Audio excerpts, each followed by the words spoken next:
안녕하십니까, 석가남입니다. 오늘은 드디어 서울대 졸업하면 인생 조지는 이유 마지막 화입니다. 1편, 2편을 안 본 분들을 위해서 1편, 2편 결론만 간단히 요약하고 바로 마지막 화 시작하겠습니다. 1편에서는 제가 서울대 졸업이 별 가치가 없는 이유로 노력 대비 결과, 즉 가성비가 안 좋다는 이야기 드렸고 생각보다 인맥이 별로 쓸모가 없다고 했습니다. 이거 듣고 뭔 개소리냐 싶은 분들은 이 영상 보시고 꼭 1편 보세요. 여러분들이 생각도 못한 세상이 펼쳐질 것이라고 자신있게 말씀드립니다. 제가 유명한 유튜버도 아닌데도 불구하고 꾸역꾸역 입소문 타서 조회수 10만 이상을 찍은 영상이니까요. 2편에서는 제가 서울대를 가기 위한 노력이 너무 힘들어서 정작 사회에 나와서 적절한 시기에 많은 노력을 하지 못하게 된다고 했습니다. 이것도 결론만 들으면 개소리 같을 거예요. 그러나 영상 가서 보시고 그 근거를 들으면 바로 이해가 돼버립니다. 대다수 시청자분들이 라이브 한쪽을 탁 치면서 바로 이해해버리더라고요. 물론 1편, 2편을 안 보셔도 지금 영상은 또 다른 별도의 이야기를 하기 때문에 전혀 상관없습니다. 그럼 시작하겠습니다. 그리고 형님들아, 구독, 좋아요 한 번씩만 좀 부탁할게요. 여러분들은 서울대 처음 입학하면 어떨 것 같으세요? 일단 뽕이 차오르겠죠. 달달하게 서울대 뽕을 지사양 수준까지 맞고 행복할 것 같죠. 뭐 한 몇 달은 그렇습니다. 그런데 그 후에는 냉혹한 현실이 기다리고 있어요. 서울대가 어떤 곳입니까? 밥 먹고 대변 지릴 시간도 아껴가면서 공부하는 몬스터들이 모인 공국의 갓오브 하이스쿨 아닙니까? 또 부모님들 기대는 얼마나 한껏 높아지겠어요. 장하다 내 새끼, 기특하다 내 새끼 하면서 우리에게 부담을 팍팍 주시겠죠. 이런 상황에서 여러분은 어떻게 행동하시겠어요? 당연히 또 그 부모님의 기대에 부응하기 위해서 열심히 공부해서 전문직이 되려고 하거나 이름 있는 대기업에 가려고 공부할 거 아니겠어요?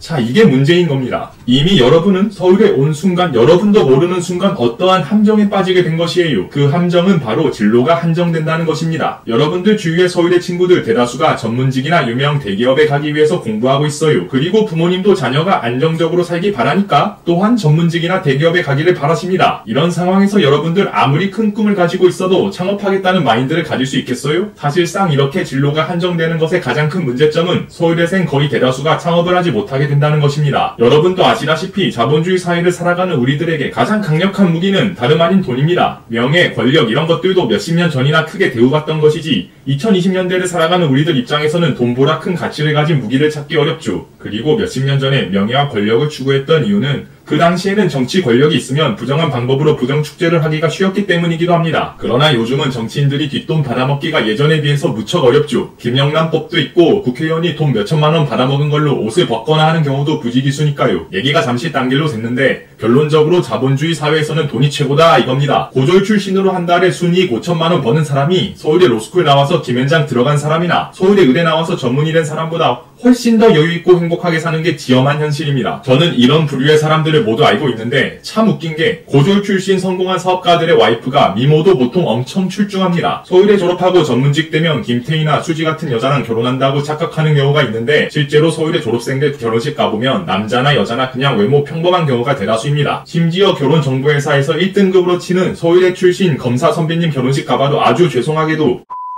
결론적으로 이러한 자본주의 사회에서 승자가 되려면 부자가 되어야 하고 아시다시피 부자가 되는 유일한 방법은 사업을 하는 것입니다. 뭐 주식 투자가 두 번째 방법 정도 될 텐데 주식으로 부자가 되는 건 개인적으로 사업보다 훨씬 더 어렵다고 생각하니까 일단은 그냥 배제하겠습니다. 여러분, 제가 서울대 경영학과 출신 아닙니까? 그런데 부끄러운 현실이지만 서울대 경영학과 졸업하고 창업하는 사람들 진짜 드뭅니다. 한 100명 중 1명 아니면 2명에 불과해요. 머리 좋고 인내력 강하고 욕심 많은 우리 서울대 성님들이 사업을 하면 성공할 확률이 아무래도 일반인에 비해 훨씬 높습니다. 그런데도 불구하고 주위에서 전부 다 전문직 되려 하고 부모님도 울면서 만류하니까 창업에 도전하지 못하는 것이에요. 서울대 컴퓨터공학과 출신들이 그나마 창업을 하는 비율이 다른 학과에 비해서 좀 높기는 한데 문과 계열 학과 같은 경우는 창업하는 비율이 정말 낮습니다. 상식적으로 서울대 경영학과에서도 창업을 안 하는데 서울대 인문대 출신 애들이 창업을 하겠어요? 제가 봤을 때 이건 굉장히 아이러니한 현상입니다. 어차피 서울대 공대 애들은 창업 안 해도 대기업 취업 워낙 쉬워서 별 노력 안 해도 대기업 쉽게 척척 입사합니다. 오히려 문과는 서울대라도 대기업 가는 게 워낙 어려워서 중견기업이나 심한 경우 중소기업 가는 경우도 많아지고 있죠. 오히려 이런 사람들이 창업을 해야 하는데 취업으로 개꿀 빨 수 있는 공대생들이 창업에 도전하는 것이 현실입니다. 하긴 공대생들은 창업했다가 망해도 웬만하면 대기업에 다시 들어갈 수 있으니 그런 모험을 하는 것 같기도 합니다. 요즘 프로그래머들 몸값이 얼마나 높은지 생각해보면은 고개가 끄덕여지는 그런 논리죠. 어쨌든 저쨌든 저 같으면 서울대 인문대에서 학점도 안 좋고 취업도 안 되면 그냥 과감하게 창업할 것 같은데 이분들은 희한하게 무조건 눈을 낮춰서라도 취업할 하려고 하더라고요. 안정적인 삶에 대한 욕구가 굉장히 강한 것 같습니다. 문제는 이뿐만이 아닙니다. 굳이 사업이 아니어도 전문직이나 대기업 외에 자기가 하고 싶은 일을 추구하는 경우가 있겠죠. 아무리 서울대생이라고 해도요. 생각해보면 고등학생 때까지는 공부하라고 하도 주위에서 쪼아대니까 열심히 공부했지만 대학 들어와서 자기가 좋아하는 다른 일을 찾을 수도 있잖아요. 고등학교 때 자기가 좋아하는 게 뭔지 정확하게 아는 게 더 이상한 또라이입니다. 사실은. 예를 들어서 패션에 나도 모르는 재능과 흥미가 있다거나 연기를 하고 싶다거나 이런 것들을 대학에 와서 발견할 수 있는 것이죠. 그런데 서울대생들은 그러한 적성을 대학생 때 발견해도 결국 속으로만 삭힌 채 그냥 안정적인 진로로 가게 됩니다. 다 그냥 취업한다는 소리예요. 당연히 이유는 위에서 말한 바와 같아요. 주변 친구들과 부모님의 압박을 견뎌내지 못합니다. 이 친구들 부모님의 말에 거역하는 불효자, 불효녀가 되는 것을 견디지 못하죠. 생각해보면 참 잔인한 일입니다. 자기가 좋아하고 흥미가 있는 일을 찾아도 서울에 온 것이 족쇄가 되어서 그 길로 나를 못 가게 가로막고 있게 되는 것입니다. 하긴 여러분이 부모님이어도 내 자식이 고생해서 서울에 입학했는데 갑자기 요리 공부를 하고 싶다고 유럽 무슨 들어보지도 못한 곳으로 유학 가겠다고 하면 뭐라고 하겠습니까? 부모님 입장도 이해는 됩니다. 우리 서울대생들도 이걸 잘 알기 때문에 속으로만 끙끙 앓게 되는 경우가 대다수입니다. 이렇듯 진로가 한정된다는 것은 굉장히 불행한 일이 됩니다. 자기가 간절히 바라는 일인데 결국 서울대라는 타이틀이 아까워서 도전도 못해보고 홀로 마음속으로 삭히는 게 얼마나 힘든 일이겠어요. 아마 이 사람이 최소 서울대만 가지 않았어도 이러한 압박은 훨씬 적었을 것이라고 확신합니다. 공부하느라 고등학교 때는 피똥 싸도록 고생만 하고 대학 와서 하고 싶은 일을 찾으니까 주위의 압력 때문에 못한다니 진짜 억울한 인생들입니다. 오늘의 요약. 서울대 졸업하고 행복하게 살려면 부모님의 말을 거스르는 불효자, 불효녀가 되어야 한다. 그런데 서울대 오느라 한 노력이 너무 아까워서 본인부터가 불효자가 될 생각조차 하지 않는다. 영상 봐주셔서 감사합니다. 다음에 또 뵐게요.